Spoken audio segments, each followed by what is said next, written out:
This is the fourth poem I have ever written on a typewriter. Hold on.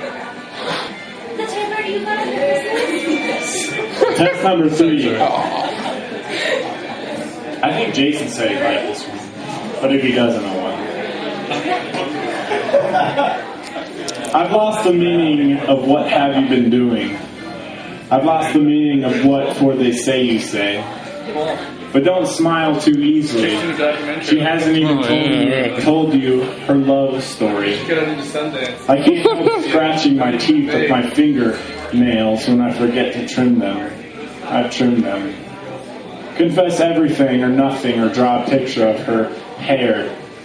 Do you think you're going to sleep with every person who isn't interested in sleeping with you? Worrying about Karl Marx when you're 17 is almost hilarious. What if your name was Solomon or Percy? I bet you wouldn't be reading a manifesto. Men haven't, I swear to you, no. What are your plans tomorrow night? I have no plans. What are you doing? Remember the residue on your blinds and how we cleaned it up? Remember it. Don't forget all of the...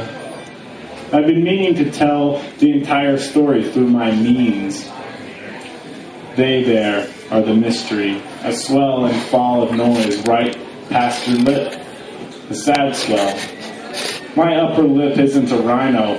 Lips search for a leaf. I'm so desperate.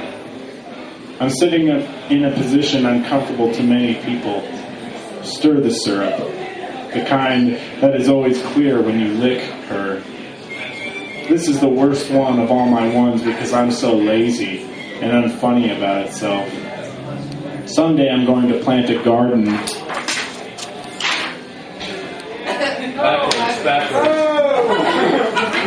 Someday I'm going to plant a garden so intensely your throat falls out of your body's body skin like a rash flake at the bottom of a lakeside's vision of itself. It's alright though. I'm not alright. It's time for something to be something or something. Sometimes poetry doesn't feel anything at all, like a death of a death. I'll nudge it along with the slope of my nose. See it? It's just like watering the flower bed, just like the death of its Doppler sweep for storms.